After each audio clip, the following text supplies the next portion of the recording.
Allazi khalaqal mauta wal hayata liyabluwakum ayyukum ahsanu amala. Asyhadu an la ilaha illallah al-malikul haqqul mubin wa asyhadu anna Muhammadan abduhu wa rasuluh shadiqul wa'dul amin. Allahumma salli wa sallim wa barik ala Muhammad wa ala alihi wa sahbihi ajma'in. Qala Allah ta'ala fil Qur'anil Karim, a'udzu billahi minasy syaithanir rajim.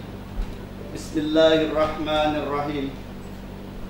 Wal yahsal ladina law taraku min khalfihim dzurriyyatan di'afa khafu 'alaihim wal yattaqullah wa qulu qawlan sadida. Shadaqallahul azim. Bapak, Ibu, pemirsa pengajian Ramadan di seluruh Kalimantan Timur, puji syukur tentu tidak henti-hentinya dan sepatutnya kita panjatkan kehadirat Allah Subhanahu wa Ta'ala, yang mana dengan limpahan rahmat karunia-Nya dan kesempatan yang diberikan kepada kita pada pagi hari ini, kita masih bisa bersama-sama dalam rangka tawassul bil haq, tawassul bis sabr.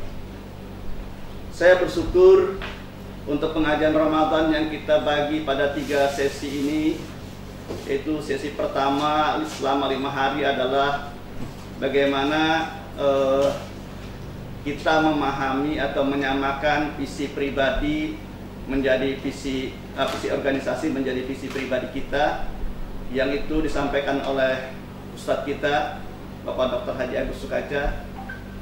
Kemudian sesi keduanya adalah sesi keorganisasian atau kemuhammadiyahan, ideologi Muhammadiyah, yang ini pengajian rutinnya yang biasa kita berkumpul bersama, tetapi karena ada musibah COVID ini, maka pengajian yang biasanya 3 hari ini kita laksanakan selama 6 hari. Tentu waktunya hanya 1,5 jam. Yang alhamdulillah pada tahun ini kita bisa mendapatkan pencerahan dari 3 pemateri pusat, ya Pak Ketua Umum, Pak Sekretaris Umum, dan Pak Sekretaris. Jadi Pak Ketua Umum Prof. Haidar Nasir, Pak Dr. Abdul Mukti, dan Pak Dr. Agung Danarto sempat memberikan materi. Kemudian di hari yang ke-4 dan ke-5, Bapak Kiai Haji Muhammad Haiban, kemudian sebagai Wakil Ketua PWM Kaltim dan juga Wakil Ketua Umum Majelis Ulama Indonesia Kalimantan Timur. Kemudian di hari ke-5 itu kita sudah mendengarkan tausiah atau pemaparan materi oleh Ketua kita Bapak Kiai Haji Suyatman. Dan tentu dari hari pertama sampai hari ke-10 itu materi-materi sudah penuh atau sudah banyak kita dapatkan.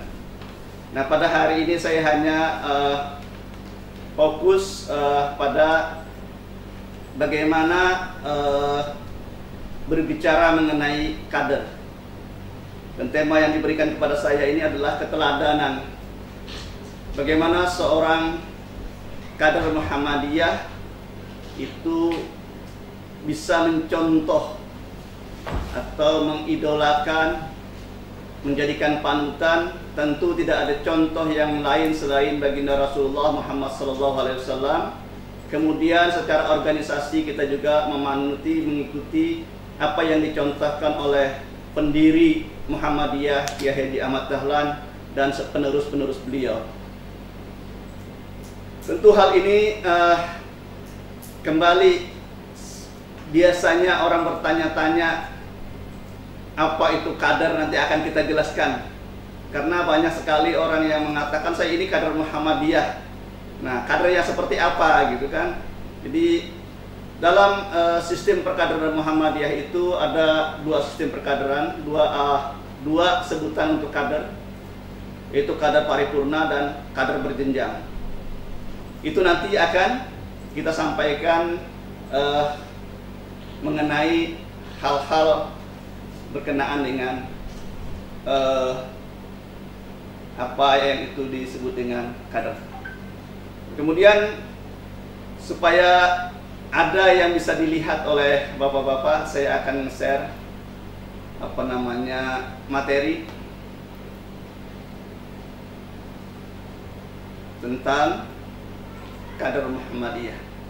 Kita mulai dari tadi sudah perkenalan ya, disampaikan oleh moderator bahwa saya wakil ketua PWM yang bidangi perkaderan, dan tentu disinilah makna seorang pimpinan itu menyiapkan untuk generasi-generasi penerusnya seberapa besar komitmen kita terhadap organisasi ini.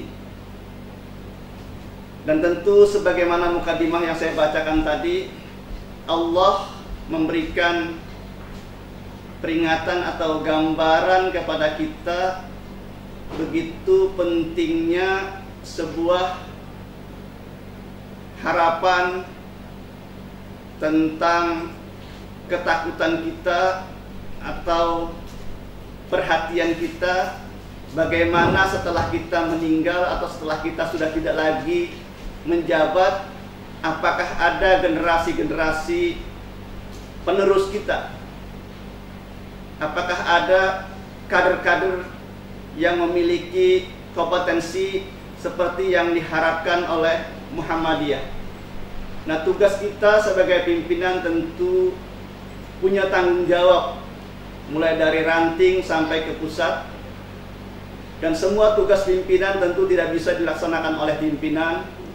Maka ada tugas pimpinan yang wajib atau yang merupakan pokok dikerjakan oleh majelis, sedangkan program-program tambahan yang sifatnya penyempurna itu disebut dengan dilaksanakan oleh lembaga. Oleh sebab itu, bermuhammadiyah kita harus senantiasa mengikuti, memprogramkan, melaksanakan apa yang menjadi cita-cita besar kita, cita-cita besar organisasi kita. Arahnya harus sama seperti yang disampaikan Pak Dr. Agus, yaitu terwujud masyarakat Islam yang sebenar-benarnya. Itu tidak mungkin bisa terwujud kalau kita tidak mulai dari diri kita sendiri, keluarga, masyarakat. Dalam ayat Allah mengatakan, wal yahsal ladina law taraku min khalfihim dzurriyyatan di'afa khafu 'alaihim falyattaqullah wal yaqulu qaulan sadida. Hendaklah takut kepada Allah orang-orang yang seandainya meninggalkan di belakang mereka anak-anak yang lemah, yang mereka khawatir terhadap kesejahteraan mereka. Oleh sebab itu hendaklah mereka bertakwa kepada Allah dan hendaklah mereka mengucapkan perkataan yang benar. Seorang pemimpin tentu mengharapkan kelanjutan atau kesinambungan organisasi berjalan dengan baik, dan dia tidak ingin di belakang hari nama atau citra lembaga atau organisasinya itu jelek. Maka tidak ada kata lain selain harus menyiapkan yang namanya kader. Kemudian kita pasti paham dan mafhum semua, kader itu tidak muncul tiba-tiba. Harus dipersiapkan melalui lembaga perkaderan. Jadi kalau kita ingin punya kader atau berharap ada kader, maka jalannya atau caranya harus ada yang namanya proses perkaderan. Kalau kita tidak menyiapkan atau tidak melaksanakan proses perkaderan, maka sudah bisa dipastikan tidak mungkin tercapai apa yang kita inginkan. Yang sudah kita laksanakan saja itu tentu masih kurang, apalagi yang kita tidak laksanakan. Jadi kader-kader Muhammadiyah itu bisa disiapkan, bisa ditumbuhkan, diadakan lewat proses yang namanya perkaderan, dan lembaganya tentu ini di bawah Majelis Pendidikan Kader. Apa yang disiapkan? Apakah kader MPK itu khusus mengader siapa? Nah, karena Muhammadiyah itu adalah dakwah Islam amar ma'ruf nahi munkar, maka yang disiapkan adalah pemimpin-pemimpin umat. Yang melaksanakan proses perkaderannya adalah MPK, yang menyampaikan materi-materinya atau materi-materi yang disampaikan adalah materi-materi dakwah, materi-materi akidah. Itu semua tentu hal yang mesti dilaksanakan. Tidak kalah penting juga menyangkut mengenai materi ideologi. Bagaimana kita yakin bahwa Muhammadiyah ini sudah berdiri 1 abad lebih dan memberikan kontribusi kepada bangsa yang cukup besar. Sebelum kita berbicara lebih jauh, saya akan bersama-sama kita akan menggunakan pemahaman yang sama mulai dari pengertian-pengertiannya dulu, sehingga kita memiliki pemahaman yang sama. Kalau tema yang diberikan adalah model keteladanan kader Muhammadiyah pada era 4.0, maka kita harus memahami dulu apa itu model. Dalam kamus bahasa Indonesia, model adalah rencana, representasi atau deskripsi yang menjelaskan suatu objek, sistem atau konsep yang seringkali berupa penyederhanaan atau idealisasi. Bentuknya dapat berupa model fisik atau maket, bentuk prototipe, atau model citra, gambar rancang citra komputer. Jadi model, jadi bentuk seperti apa yang kita akan siapkan, kader seperti apa yang kita akan siapkan, maka kita sudah menggambarkan dari sekarang. Jadi gambaran kader-kader yang akan kita siapkan atau menjadi penerus kita sekarang itu sudah kita gambarkan, tergambar semua di kepala kita masing-masing sebagai pimpinan, sebagai penanggung jawab, penerus organisasi. Nah, kemudian kata yang selanjutnya adalah kata keteladanan, berasal dari kata dasar teladan yang berarti perbuatan atau barang dan sebagainya yang dapat ditiru atau dicontoh. Sedangkan keteladanan berarti hal-hal yang dapat ditiru atau dicontoh. Jadi kalau kita menginginkan kader-kader yang ideal, maka ada contohnya. Siapa yang kita bisa jadikan contoh? Nah, tentu yang Allah sampaikan kepada kita, Allah memberikan informasi kepada kita siapa yang harus kita jadikan contoh. Allah mengingatkan, menyampaikan, laqad kana lakum fi rasulillahi uswatun hasanah liman kana yarjullah wal yawmal akhir wa dzakarallaha katsiran. Jadi contoh yang bisa kita ambil adalah yang kita panuti, yang kita bisa jadikan uswah dan qudwah adalah baginda Rasulullah Muhammad SAW yang membawa risalah, yang membawa dakwah Islam sehingga sampai kepada kita. Nah, ini yang terpenting bagi kita sebagai seorang Muslim, sebagai seorang Muhammadiyah. Maka Muhammadiyah itu adalah pengikut Nabi Muhammad, maka tentu contohnya, ikutannya, panutannya, teladannya adalah baginda Rasulullah Muhammad SAW. Kemudian profil, nanti kita akan melihat seperti apa sih profil. Profil gambaran ideal tentang bagaimana wajah dan perilaku kader Muhammadiyah dalam hidup sehari-hari. Nanti kita melihat, oh profilnya seperti ini. Jadi kalau kita melihat, oh ini gambaran orang, kader Muhammadiyah seperti ini atau bukan. Jadi orang disebut kader itu nanti kalau sudah memenuhi ketentuan-ketentuan atau terlihat seperti apa yang sudah kita gambarkan. Karakter adalah watak, sifat, akhlak, ataupun kepribadian yang membedakan seorang individu dengan individu lainnya. Kemudian nanti kita berbicara, nanti ada karakter, ada kompetensi. Kompetensi adalah kemampuan bersikap, berpikir, dan bertindak secara konsisten sebagai perwujudan dari pengetahuan, sikap, dan keterampilan yang dimiliki oleh kader Muhammadiyah yang mencerminkan komitmen terhadap ideologi dan nilai-nilai yang selalu didaya hidupkan.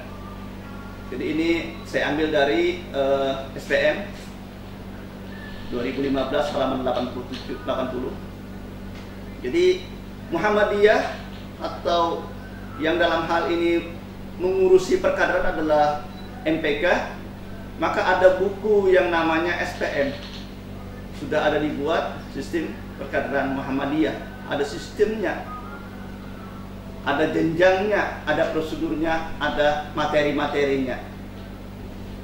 Maka kalau kita mengikuti, menjalankan apa yang ada, insya Allah pelan-pelan, sedikit demi sedikit, apa yang kita cita-citakan insya Allah akan terwujud. Nah kemudian kita juga mengetahui bahwa kader itu bisa saja timbul dari struktur Muhammadiyah. Jadi sumber kadernya itu bisa berasal dari struktur Muhammadiyah, mulai dari ranting, anggota ranting, pimpinan ranting, kemudian di daerah, anggota di daerah, PDM, kemudian wilayah, kemudian struktur Ortom Muhammadiyah itu Aisyah. Jadi sumber kader itu bisa dari Aisyah, bisa dari Nasihatul Aisyah, bisa dari pemuda Muhammadiyah, bisa dari ikatan mahasiswa Muhammadiyah, bisa dari ikatan pelajar Muhammadiyah, bisa dari Tapak Suci Putra Muhammadiyah, bisa dari Hizbul Watan, bahkan bisa dari amal usaha Muhammadiyah. Jadi amal-amal usaha Muhammadiyah itu juga merupakan potensi ketersediaan kader-kader untuk Muhammadiyah. Jadi kalau misalnya di amal usaha, orang yang bekerja di amal usaha Muhammadiyah belum Muhammadiyah, kemudian dilaksanakan proses-proses perkaderan dan memahami apa itu Muhammadiyah, insya Allah dengan sukarela dan dengan penuh kehikmatan bisa menjadi kader Muhammadiyah. Tapi kalau kita tidak berupaya, tentu tidak mungkin akan terlaksana atau terjadi. Sebelum kita berbicara lebih jauh, kita juga akan berbicara dulu pengertian kader Muhammadiyah menurut tokoh Muhammadiyah. Khususnya ini seperti yang disampaikan oleh Pak Amin Rais dan Bapak almarhum Jasman Al-Kindi yang merupakan tokoh. Ini beliau ini adalah salah satu tokoh-tokoh pendiri IMM. Kalau kita pengertian kader menurut bahasa Prancis atau cadre atau les cardes berarti inti tetap dari suatu resimen. Maksudnya adalah anggota inti yang menjadi bagian terpilih dalam lingkup dan lingkungan pimpinan serta mendampingi di sekitar kepemimpinan. Kader bisa berarti pula sebagai jantung suatu organisasi. Nah, jadi pengertian kader itu tidak sesederhana. Jadi kader itu diartikan sebagai jantungnya organisasi. Jadi kalau misalnya digambarkan pada diri kita, jantung itu sangat vital sekali, berfungsi memompa darah. Jadi artinya dia terus bergerak. Jadi kalau mengatakan kader berdiam itu bukan kader. Jadi kader di sini menurut pengertian di sini adalah jantung suatu organisasi. Hal yang sangat vital. Kemudian kader adalah sekelompok manusia atau ummah atau jamaah yang terbaik karena terlatih dan terdidik, yang merupakan inti dan tulang punggung atau kerangka dari kelompok yang lebih besar dan terorganisir secara permanen. Jadi kader itu tidak berserakan, dia terorganisir. Dia merupakan orang-orang yang terpilih dari kelompok besar. Kalau kita membaca pengertian kader ini, berarti kader itu tidak banyak. Tidak semua yang ada di Muhammadiyah itu semuanya kader. Kalau menurut pengertian ini, karena kader itu adalah orang yang terlatih, kemudian dia merupakan kelompok yang yang terbaik dari kelompok yang lebih besar. Jadi misalnya dalam satu sekolah sekian orang, mungkin kadernya hanya berapa orang, tidak semuanya jadi kader. Kemudian, sedangkan menurut Profesor Dr. H.M. Amin Rais menyatakan bahwa kader memiliki dua pengertian.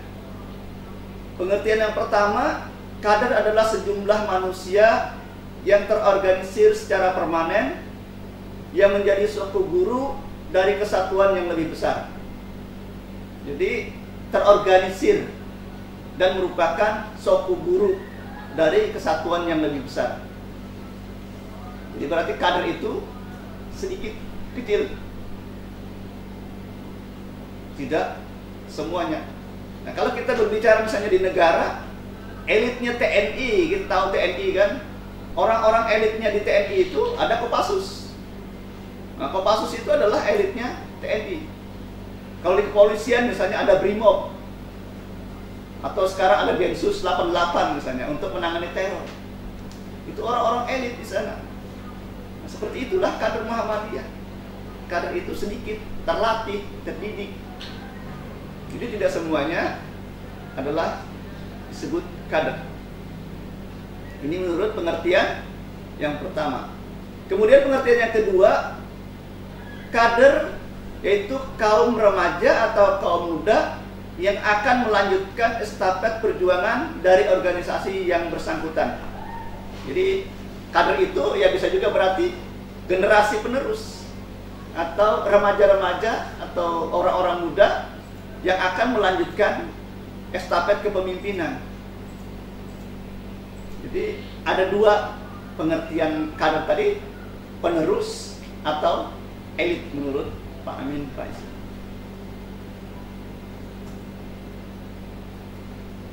Jadi pengertian kader Prancis artinya elit, organisasi adalah sekelompok anggota terbaik yang terpilih karena telah terlatih, merupakan jantung organisasi dan tulang punggung organisasi, kerangka dari kelompok yang lebih besar dan terorganisir secara permanen. Di Muhammadiyah, kader itu, orang yang disebut kader itu dia berfungsi sebagai pelopor. Disebut dengan pelopor atau kepeloporan adalah orang yang memulai atau yang merintis atau yang mengadakan. Kalau misalnya ada anggota Muhammadiyah di suatu daerah, kalau dia kader Muhammadiyah, kalau di situ di satu tempat itu belum ada kepengurusan Muhammadiyah, maka dia merintis, membentuk ranting misalnya sebagai pelopor. Atau misalnya sudah banyak orang Muhammadiyah dan masyarakat membutuhkan sarana fasilitas kesehatan. Nah, dia mengajak masyarakat untuk mendirikan balai kesehatan. Nah, itu juga kepeloporan. Jadi seorang kader Muhammadiyah itu punya jiwa kepeloporan. Sebagaimana kita tahu, Kiai Haji Ahmad Dahlan itu adalah seorang pelopor untuk pendidikan pertama madrasah atau pondok yang menggunakan kursi atau meja seperti yang dilaksanakan oleh Belanda pada waktu itu. Pelopor. Kemudian pelangsung. Kalau sudah ada amal usaha, misalnya Muhammadiyah punya amal usaha, maka dia harus menjadi pelangsung. Bagaimana yang sudah didirikan, yang sudah diadakan itu berlangsung terus-menerus. Cabangnya tidak mati, rantingnya tidak mati. Itulah fungsi kadar, melakukan keberlangsungan. Yang selanjutnya adalah penyempurna. Orang bisa dikatakan atau anggota Muhammadiyah dikatakan kader itu kalau dia menjadi penyempurna. Penyempurna itu apa artinya? Hal-hal yang belum sempurna disempurnakan. Misalnya, kalau ada kekurangan di sana sini, maka dia menjadi orang yang memperbaikinya, bukan menjadi pengamat yang menjelek-jelekan organisasinya. Jadi, kalau dia kader Muhammadiyah, bukan mengumbar atau menyampaikan informasi-informasi yang tidak baik tentang apa yang ada, tetapi dia malah memberikan masukan, perbaikan, atau bahkan dia sendiri yang melaksanakan perbaikan itu. Misal, kalau di suatu daerah ada melihat pengajian bagus sekali, nah sementara pengajian yang ada tidak bagus. Nah, maka sebagai kader Muhammadiyah bagaimana memformat pengajian yang ada itu menjadi bagus, disempurnakan. Oh, kekurangannya ternyata kita kurangnya ini, kurangnya ini, kurangnya ini. Dengan itu, maka pelaksanaan proses pengajiannya, pembicara dan sebagainya berjalan bagus, sempurna. Tidak ada cacatnya lagi, atau tidak ada kurangnya lagi. Inilah yang harus dilakukan, orang bisa dikatakan sebagai kader Muhammadiyah. Atau kalau dalam gambaran struktur kita baca, kita lihat dalam skema, ada 3 lingkaran, lingkaran luar, lingkaran tengah, dan lingkaran dalam. Maka kita bisa lihat ini ada 3 lingkaran. Satu di luar itu adalah, kita ingat Allah menggambarkan tentang khalifah di muka bumi ini. Dan itu sebuah dialog Allah kepada malaikat Allah, yang dimana kita tahu Allah itu maha segala-galanya, maha kuasa, dan Allah masih bisa memberikan berdialog dengan pembantu-pembantu Allah atau malaikat-malaikat Allah. Sebagaimana kita tahu dalam surah Al-Baqarah ayat 30, Allah berdialog, inni ja'ilun fil ardi khalifah. Jadi Allah menyampaikan kepada malaikat, malaikatku, aku ingin menciptakan khalifah di muka bumi. Dan malaikat pun menjawab. Di situ kan kata malaikat, kenapa engkau ciptakan manusia yang akan membuat kerusakan di muka bumi? Tetapi Allah, memang Allah maha kuasa. Allah di ujung mengatakan, inni a'lamu ma la ta'lamu. Sesungguhnya aku ini lebih tahu, aku tahu dan kamu tidak mengetahuinya. Dialog yang Allah sampaikan itu, Allah menciptakan manusia. Maka lingkaran luar itu adalah kalau kita bisa kategorikan, itu manusia secara keseluruhan di muka bumi ini. Nah, kemudian setelah itu apa? Lingkaran tengahnya adalah lingkaran orang-orang yang berorganisasi, orang yang masuk dalam kelompok-kelompok organisasi. Bagaimana Allah sampaikan dalam surah Ali Imran ayat 104.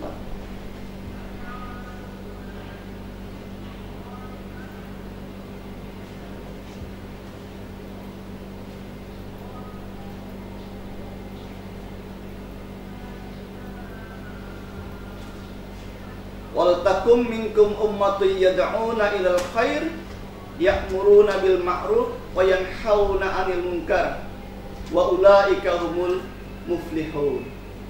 Nah, di lingkaran inilah kita Muhammadiyah berorganisasi.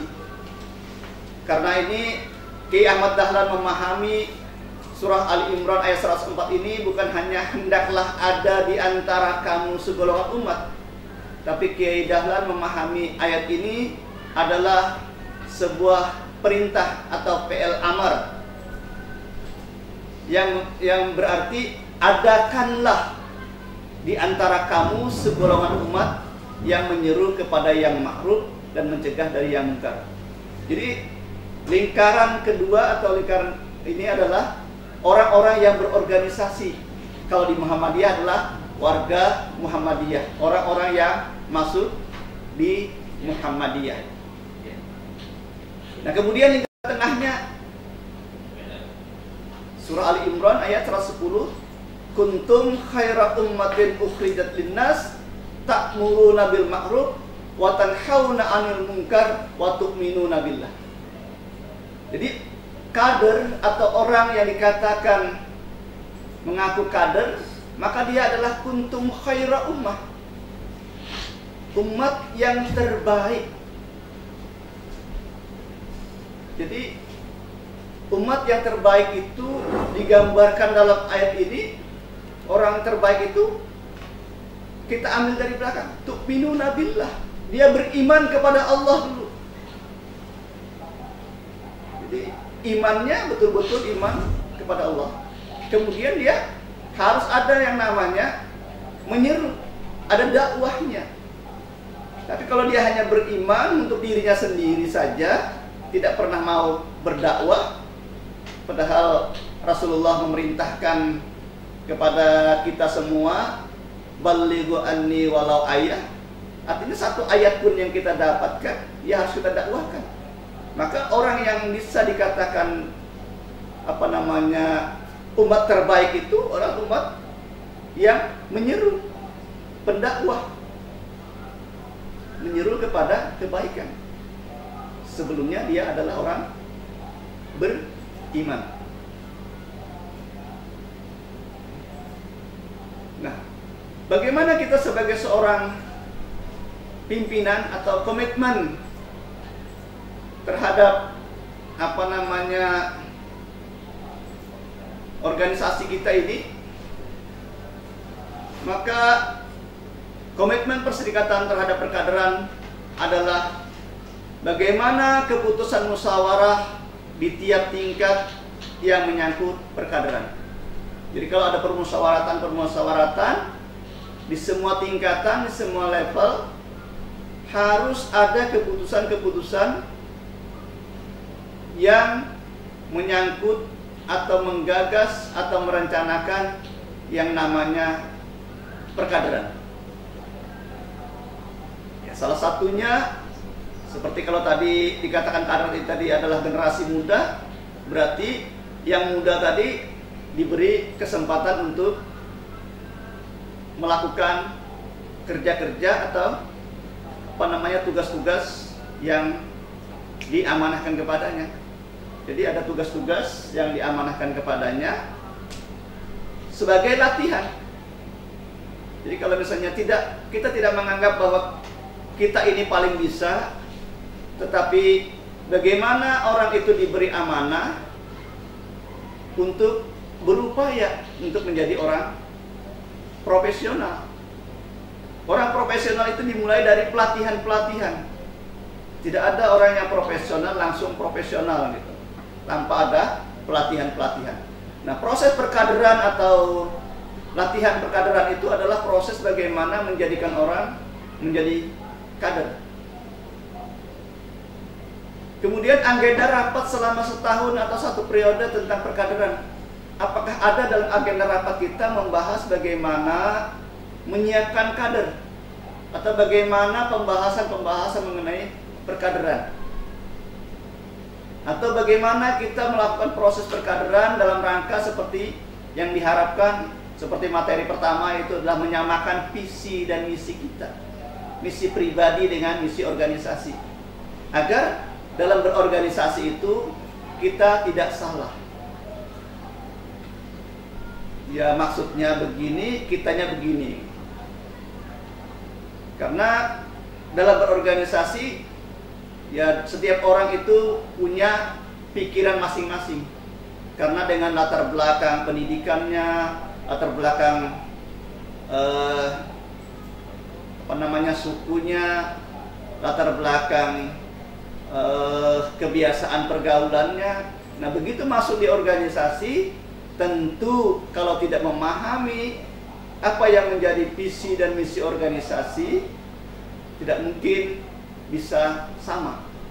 Maka ada orang yang membawa kebiasaannya di luar masuk ke dalam organisasi, atau bahkan kebiasaan organisasi di tempat teman dibawa-bawa kebiasaan itu ke organisasi Muhammadiyah. Kemudian alokasi dan realisasi APB perserikatan yang diperuntukkan perkaderan di semua level. Apakah ada kita menganggarkan dalam anggaran pendapatan belanja kita itu berapa biaya untuk perkaderan? Di amal usaha Muhammadiyah misalnya, berapa biaya yang dianggarkan untuk proses yang namanya perkaderan? Nah, kalau dalam teori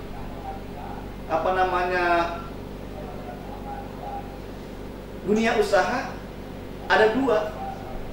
Sumber daya manusia itu ada yang pertama dikatakannya cost, yang kedua adalah investasi.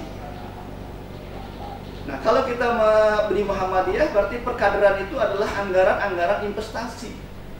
Karena sumber daya manusia adalah investasi kita untuk penerus organisasi ini.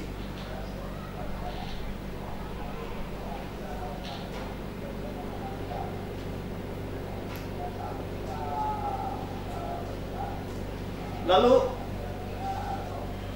kita ingin tahu orang yang dikatakan kader Muhammadiyah itu selanjutnya. Kader Muhammadiyah minimal memiliki 3 prasyarat. Yang pertama adalah integritas. Kader Muhammadiyah itu punya integritas. Apa itu mutu, sifat atau keadaan yang menunjukkan kesatuan yang utuh sehingga memiliki potensi dan kemampuan yang memancarkan kewibawaan. Wujud keutuhan prinsip moral dan etika dalam kehidupan sebagai warga Muhammadiyah. Jadi kader Muhammadiyah itu dia tahu menempatkan dirinya, tahu melakukan hal apa, mana yang tidak baik, mana yang tidak boleh, itu dia tahu, sehingga dia bisa mengerti apa yang mesti dia lakukan. Dari itu timbul kewibawaan. Oh, dia bukan termasuk orang-orang yang remeh-temeh gitu kan. Gampang disogok misalnya. Oh, gampang dikasih uang. Orang Muhammadiyah itu punya integritas. Moralnya tinggi, etikanya tinggi. Yang kedua syaratnya apa? Komitmen. Komitmen bermuhammadiyah berarti keberadaan kader bukan sekedar keterlibatan secara fisik, tetapi menuntut lebih fundamental lagi, karena komitmen merupakan perpaduan ikrar batin, kesetiaan, dan tindakan yang memperjuangkan misi Muhammadiyah dengan sepenuh hati. Jadi kalau tidak punya komitmen, berarti belum bisa dikatakan kader Muhammadiyah. Kalau di sini di persyaratannya punya komitmen.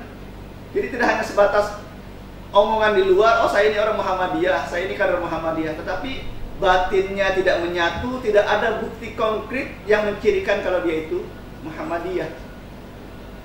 Jadi punya komitmen antara fisik dan batinnya menyatu. Kehadirannya di Muhammadiyah itu ya sebagai dakwah, sebagai jihad, berjuang, memperjuangkan Islam. Yang ketiga adalah kompetensi. Nah, kader-kader Muhammadiyah itu yang ketiga syaratnya adalah punya kompetensi. Karena Muhammadiyah itu adalah organisasi terbesar di Indonesia yang orang-orang menyebutnya adalah organisasi modern yang didirikan oleh Kiai Haji Ahmad Dahlan ini. Ciri-ciri orang modern itu ya orang-orang terpelajar. Makanya orang melihat orang Muhammadiyah itu adalah orang-orang kelas menengah ke atas gitu. Jadi orang-orang yang secara pendidikannya juga pendidikan menengah. Nah, kemudian kalau menurut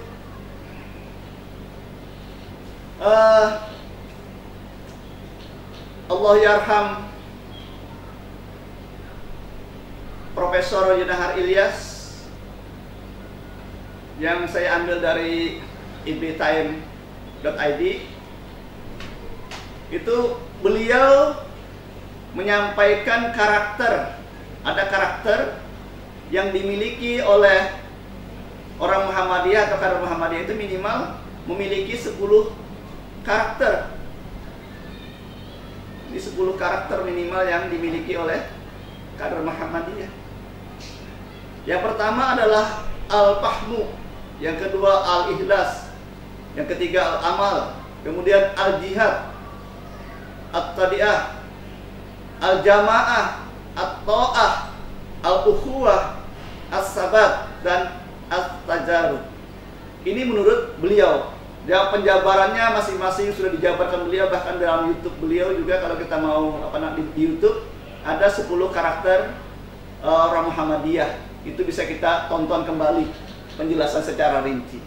Nah, kalau menurut Ketua Umum PP Muhammadiyah Prof. Haidar Nasir yang sudah dimuat di edisi ke-9 tahun 2015 di Suara Muhammadiyah, itu juga ada 10 ciri karakter sebagai berikut. Yang pertama adalah berakidah murni, berpaham Islam yang berkemajuan, ikhlas, jujur dan amanah, cerdas berilmu, moderat, berbijaksana, etos kerja tinggi, disiplin dan produktif, adil dan memuliakan manusia, berjiwa al-ma'un, gemar beramal dan berusaha, berorganisasi dan bekerja sama. Ini yang disampaikan oleh Ketua Umum PP Muhammadiyah Prof. Haidar Nasir. Jadi minimal 10 ini. Dan penjelasannya bisa kita baca di lebih rinci nanti. Nah, kemudian ada profilnya tadi. Profil kompetensinya kader Muhammadiyah, ada kompetensi keberagamaan, akademis dan intelektual, sosial, kemanusiaan dan kepeloporan, keorganisasian dan kepemimpinan. Nah, kompetensi pertama kemurnian akidah. Jadi keberagamaan itu kemurnian akidahnya. Jadi orang Muhammadiyah itu akidahnya murni, tanpa bebas dari syirik, tahayul, bid'ah dan khurafat. Praktek beragamanya sinergi dengan perilaku dalam kehidupan sehari-hari, berkaitan hubungan dengan Allah Subhanahu wa taala, manusia dan lingkungan. Jadi cirinya. Nah, kalau akidah yang murni ini kita mengikuti mencontoh, membaca bagaimana seorang Luqman memberikan keteladanan kepada anak-anaknya atau menyampaikan bagaimana tauhid yang murni. Dalam surah Luqman surah ke-31 ayat 13. Wa idh qala Luqmanu libnihi wa huwa ya'idhuhu ya bunayya la tusyrik billah innasyirka la zulmun azim. Apa yang disampaikan oleh Luqman pada saat dia memberi nasihat, memberi pelajaran kepada anak-anaknya? Yang pertama disampaikan adalah tentang keesaan Allah, tentang bagaimana tidak bolehnya kita mempersekutukan Allah dengan sesuatu. Maka tauhid yang pertama ditanamkan oleh Luqman kepada keluarganya.